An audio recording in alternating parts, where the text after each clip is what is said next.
Okay, today we're going to talk about specific learning disabilities, which also fall into the category of a neurodevelopmental or neurocognitive deficit, same category as ADHD. I have a couple different graphics to show you regarding the percentage of school population that have this diagnosis. This is within special education. So special education, we want or we hope is around 10% of the total population of the school.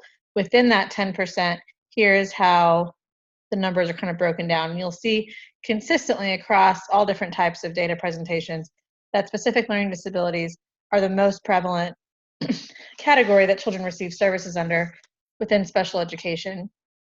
Generally, speech and language is second, and other health impairment, which is where ADHD falls, is third.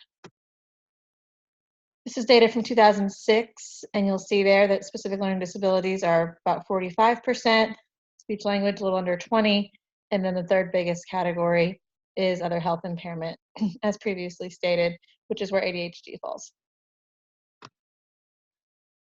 Let's look at how the DSM discusses learning disabilities. So this is looking more from a psychiatric, this is the American Psychiatric Association's website, looking at how they conceptualize a specific learning disability. And it says here that an estimated 5 to 15% of children struggle with a learning disability. And an estimated 80% of those have a reading disorder. Underneath the umbrella of a reading disorder is dyslexia, and we will discuss that in a second, but it does also state here that 1/3 of people with learning disabilities are also estimated to have ADHD. Here's how the diagnosis is met. You can only have a diagnosis after formal education starts, and they need to meet 4 criteria. So difficulty with reading, difficulty understanding comprehension, difficulty with spelling or written expression, understanding number concepts, understanding mathematical reasoning. That's one, so you have to meet one of those. You have to have an academic skill that is substantially below what is expected. You have to have difficulty that starts with at school age. They're not due to other conditions. And then it's made through a combination of observation, interviews, family history, and school reports. It also goes on to talk about dyslexia versus dysgraphia versus dyscalculia. It's a hard word to say. However, we're not really concerned about that for today, as much as just the idea that you can have a specific learning disability in the area of reading, writing, or math. As far as the DSM is concerned, schools conceptualize it a little bit differently, which we'll come back to.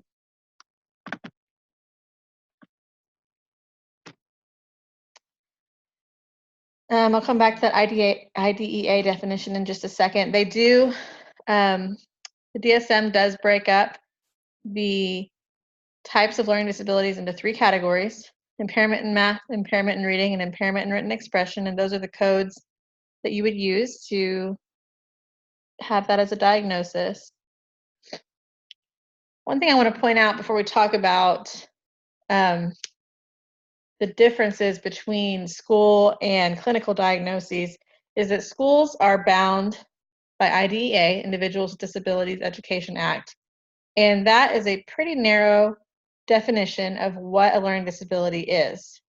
And if you haven't taken any educational or school psychology classes, or if you've never been in a school, you may not know how schools tend to calculate or kind of conceptualize what a learning disability looks like.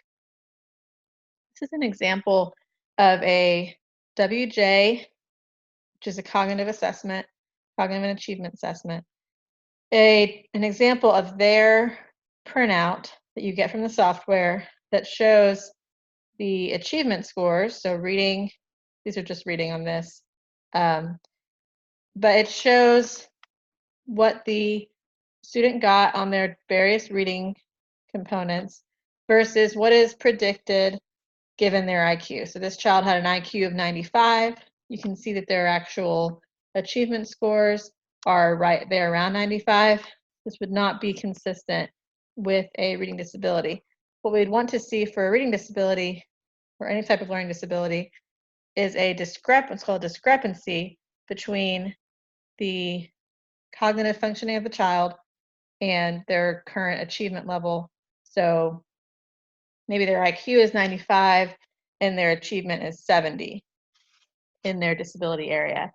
That's saying the child has average intelligence. There isn't a cognitive reason why this child is struggling. Therefore, it must be some type of disability. Okay.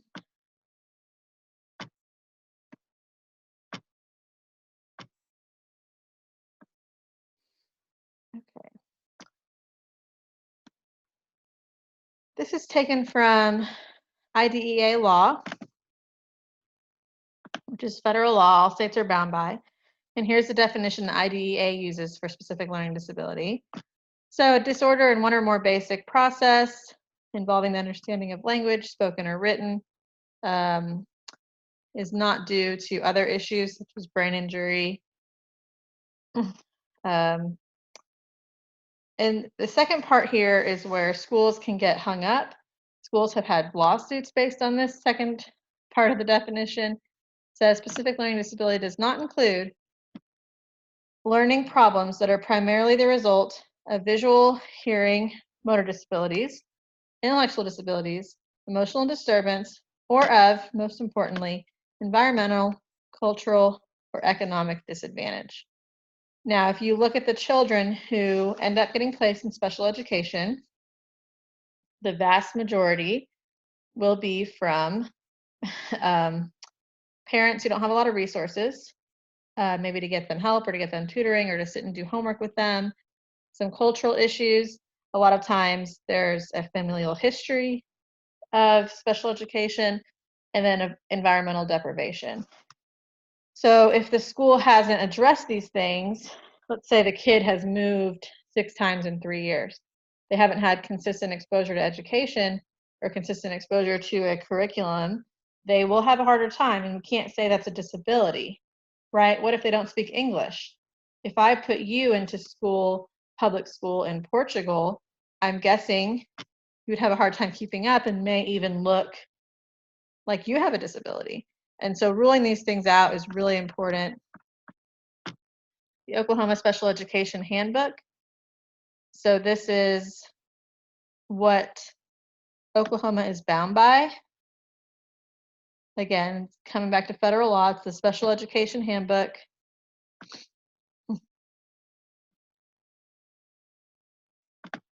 How teachers, special education personnel make decisions. Let me get back to the learning disability area here. All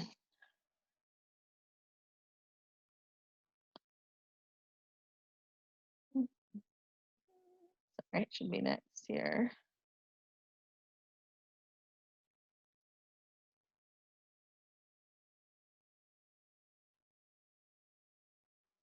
Alphabetical order, sorry. There we go. So here's the definition that we already saw, federal language. And here's the required components of a comprehensive evaluation. First and foremost, the school has to demonstrate that they have already tried scientifically research-based interventions. I'm going to show you guys some of those in a second. The school cannot say, I can just tell they have a disability or their grades are really low. They have to have tried to intervene before they say there is something wrong with this child's brain. That includes progress monitoring, which is not only are you intervening, but you're checking the progress of that child's learning as a result of that intervention. The cognitive component, observation, the academic component, which is the achievement testing, and then taking a look at their social cultural background to make sure there are not any issues there, such as home language, things of that nature. There is some guidelines here about what constitutes a scientifically based research approach. There's no excuse for not knowing what that means. And then here's the kind of the discussion about what cognitive assessments are appropriate, what achievement assessments are appropriate, and then looking at, once you have the data between the cognitive test and the achievement test, how do you decide if it's enough? And currently schools have two options. I would say 98 to 99% of districts choose what's called the severe discrepancy, which is there a 1.5 standard deviation or 22.5 points? The standard deviation is 15 points, so half of that is 7.5. 22.5 points between their full scale cognitive ability and one of the areas listed above, which is mostly reading, writing, and math. There is also some allowance for oral language and listening comprehension here. So severe discrepancy is 22 points. The other option relates to what's called RTI, response to intervention, and it looks at how an intervention has been done over time. We're talking about a considerable amount of time here, a semester or more than a semester, what the expected growth would be and what the actual growth has been or lack of growth of that child. It's a little bit more complicated. If you are in a school psych program, you will take non-traditional assessment. We'll have a whole class on RTI, but just know that schools have two options. The most commonly used is the severe discrepancy. However, the DSM, which is what clinicians use who are not in the schools, does not require an actual numerical difference, specific numerical difference. It just talks about a consistent deficit in their ability to function in a given academic area on level.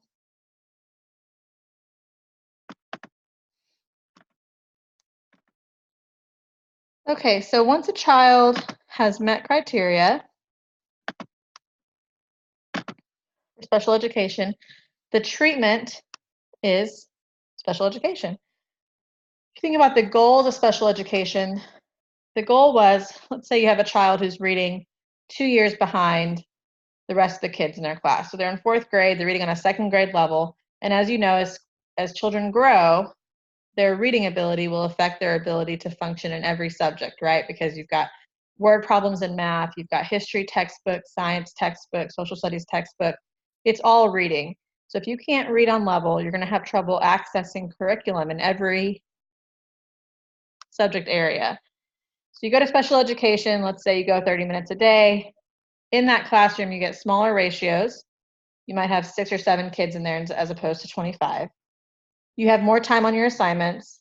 You're getting individualized instruction and hopefully less distractions. That's what special education is designed to do. I'm going to show you guys some interventions that would ideally be used in special education or other pull-out programs.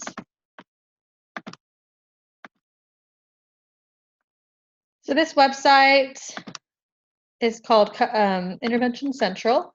It is full of those scientifically valid research interventions that are talked about there in that Oklahoma Handbook, Special Education. Intervention Central offers interventions in all kinds of areas. I'm going to pull up a spelling one just to show you. For each of the interventions, it gives you the worksheets that you need. This is the cover copy compare worksheet, just as an example. It gives you a protocol for the teacher, including sometimes very specific language about how they are meant to use it, how they're meant to talk to the student. It also gives you references for how it's been used in research and shown to be effective. Here's a math worksheet generator. Let's say you're working with a child, a young child, on early math skills, and they need to get fluent or quicker in their math fact fluency. You can use this website to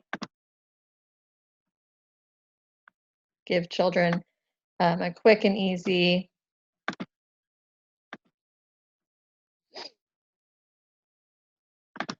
pop-up blocker blocked student worksheet. You don't need the answers, hopefully, for this easy of a, oops, we'll come back to that.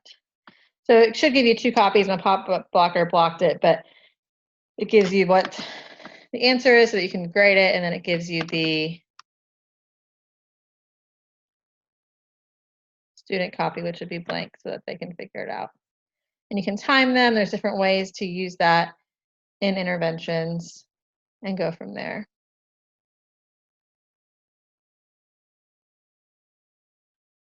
Okay. Go back to my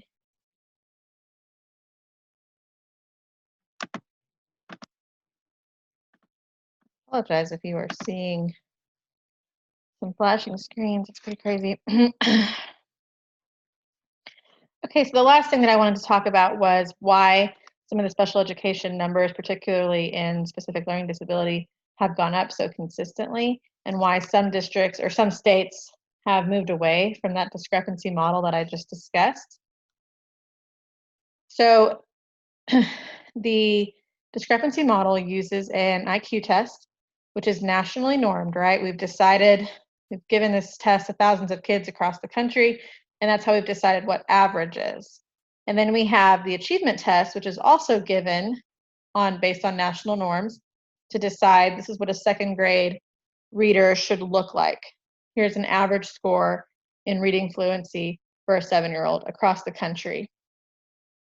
Well, in states that are lower performing, like Louisiana, Mississippi, our beloved Oklahoma, Tennessee, if you just gave an achievement test, like the WJ Achieve, to every child in the school, you would have a consistent number who were or a clinically significant number of students who are performing what we would call below grade level, because they're not being compared to other rural Oklahomans. They're being compared to kids from Connecticut and Delaware and New York City and California. And so they're already at a disadvantage because we have a lower functioning education system. And then you're comparing them to kids who are from a higher functioning education system and from more educated parents and all of those things. They might automatically meet criteria given these national norms. And so states like Louisiana have actually outlawed the discrepancy model because everybody was qualifying. They had 30% of their school qualifying as having a disability. And at that point, you're not talking about a disability, you're talking about a curriculum, widespread economic issue. And so they were getting a lot of lawsuits from advocacy groups who were saying, you know, we can't just keep putting all these kids, a lot of whom are minorities, into special education and saying they're disabled just because they've had all this economic disadvantage. And so I don't know if Oklahoma will head that way. So far, I believe 12 states have outlawed the discrepancy model.